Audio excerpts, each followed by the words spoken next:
Proses persidangan kasus Guru Supriyani masih berjalan di Pengadilan Negeri Andulo, Konawe Selatan, Sulawesi Tenggara, Sultra. Dalam sidang keempat yang digelar pada Rabu, tanggal 30 Oktober tahun 2024, orang tua korban dihadirkan sebagai saksi. Jaksa Penuntut Umum, JPU, membacakan hasil visum siswa SD diduga korban pemukulan Guru Supriyani dalam sidang tersebut. Kuasa hukum Supriyani, Andri Darmawan, menjelaskan 3 kejanggalan hasil visum tersebut. 1. Tak seusai luka korban. Menurut Andri, hasil visum yang dibacakan saat sidang tak sesuai luka yang dialami korban. Dalam laporan tertulis korban dipukul menggunakan ganggang sapu. Kita bisa lihat dari hasil visum menyimpulkan bahwa luka itu akibat kekerasan benda tumpul, ungkapnya, Jumat, tanggal 1 November tahun 2024, dikutip dari tribunnews.sultra.com. 2. Surat pengantar visum diantar Aibda WH. Andri Darmawan meragukan hasil visum karena surat pengantar diantar oleh ayah korban, Aibda WH.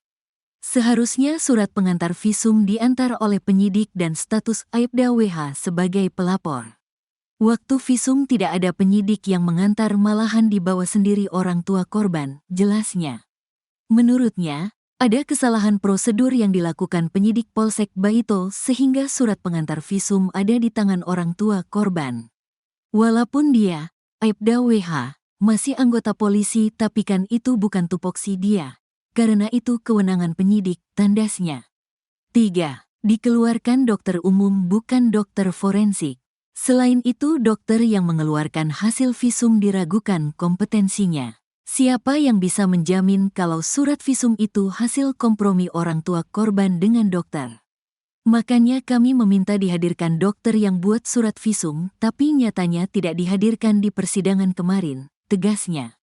Ia menambahkan dokter yang mengeluarkan hasil visum bukan dokter forensik melainkan dokter umum. Karena untuk menyimpulkan luka ini ditimbulkan karena apa harusnya dokter forensik? Karena kami menduga luka ini disebabkan penyebab lain, sambungnya. Kasus guru honorer Supriyadi yang dituding aniaya muridnya yang merupakan anak polisi masih berlanjut. Hari ini Supriyadi akan menjalankan sidang kelima di Pengadilan Negeri Andolo pada Senin 4 November 2024. Kabarnya, mantan Kepala Badan Reserse Kriminal atau Kabarreskrim Polri Komjen Pol Purnawirawan Susnodu Aji dan pakar psikologi forensik Reza Indragiri bakal dihadirkan sebagai saksi.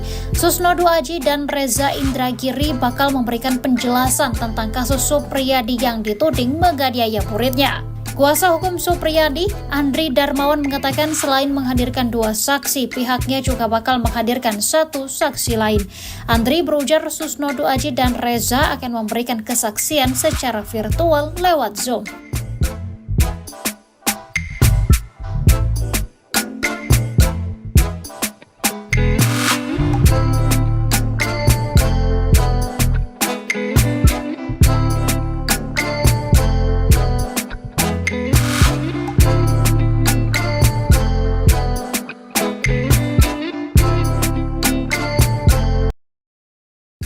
Kepala Polri Jenderal Listio Sigit Prabowo ikut terseret dalam kasus Guru Supriyani yang diduga menganiaya murid, anak polisi. Perkara tersebut mencuat hingga muncul dugaan kriminalisasi, karena sejak awal Guru Supriyani tidak mengakui hal yang sudah dituduhkan. Di samping itu, Guru Supriyani diduga mengalami percobaan pemerasan, karena adanya permintaan uang damai dari pihak kepolisian. Imbas perkara Supriyani ini, banyak guru takut menegur murid lantaran khawatir mendapat tuduhan yang tak mendasar. Sehingga bernasib sama seperti Guru Supriyani. Kasus Guru Supriyani tersebut menjadi perhatian publik luas hingga Komisi 3 DPR RI berencana memanggil Kapolri Jenderal Listio Sigit Prabowo.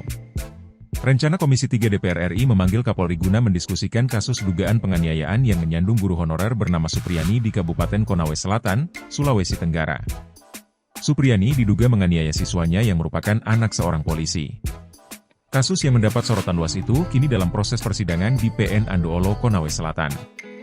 Kapolri Listio dilaporkan akan dipanggil oleh Komisi 3 pada hari Senin, 4 November 2024. Anggota Komisi 3 DPR RI, Muhammad Nasir Jamil, berujar pihaknya akan menyampaikan beberapa hal penting dalam rapat bersama Kapolri. Nasir mengatakan, dalam kasus yang berkaitan dengan lembaga pendidikan, polisi seharusnya lebih berhati-hati saat menerima aduan.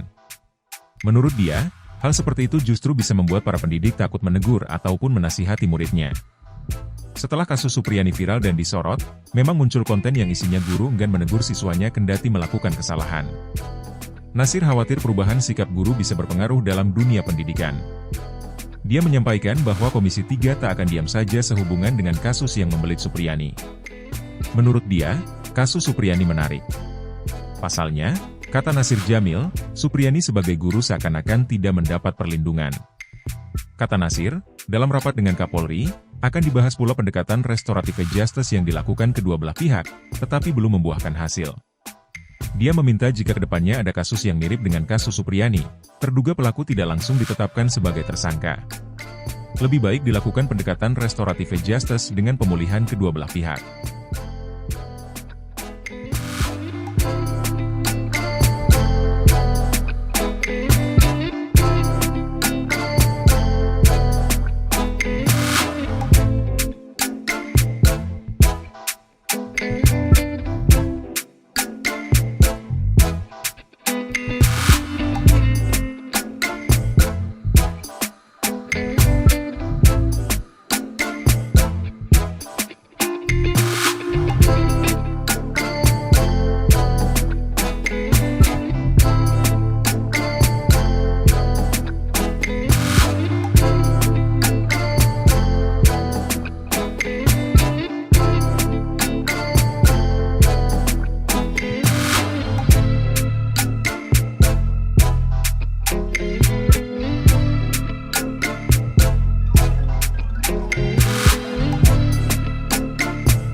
Keputusan Bupati Konawe Selatan, Konsel, menarik Sudarsono dari jabatan camat Baito imbas dari kasus Guru Supriyani masih jadi sorotan.